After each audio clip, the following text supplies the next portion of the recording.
Tapunan na umano ng mga napapatay sa kampanya kontra droga ang Manila Bay ayon sa mga na-interview ng international news agency na Al Jazeera. Ano kaya ang tugon ng Malacanang lalo't may kahalintulan ng banta noon ng Pangulo bago pa maupo sa palasyo? Saksi si Sandra Aguinaldo.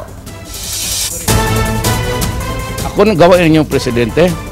Ubus yan lahat, itatapong ko yan sa Manila Bay. Ipakain ko yan sa isda para tataba ang mga isda dyan. Yan ang banta bago pa man maupo ang Pangulo sa palasyo kung maubos daw ang pasensya niya sa mga kriminal.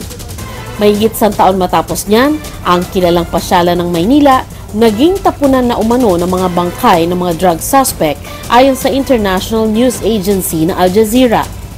Ang source nila, mismong mga mangingisda na inutusan umano ng mga pulis para magtapon doon ng mga bangkay. Sabi pa ng isa, 20 katawan na ang naitapon niya sa utos umano ng pulis, bagamat hindi nabanggit kung sino ang pulis at saan siya naka-assign.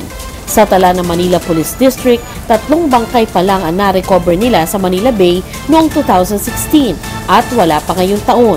Dito sa leadership ng MPD ay walang ganong kautusan at iimbestigahan kung talagang totoo yung mga sinasabi sa report niya. Wala ring datos tungkol dito ang presintong ito sa Baseco na nasa baybay ng Manila Bay. Sabi naman ng mga opisyal ng barangay na tumangging humarap sa kamera, minsan na sila nakakuha ng chinap-chap na katawan ng tao, pero sa tansya nila ay inanod lang mula sa Pasig River.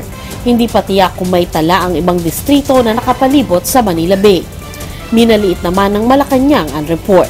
Those are mere allegations. If there are no evidence to back that up, then that remains as hearsay. Ako si Sandra Aguinaldo, ang inyong saksi.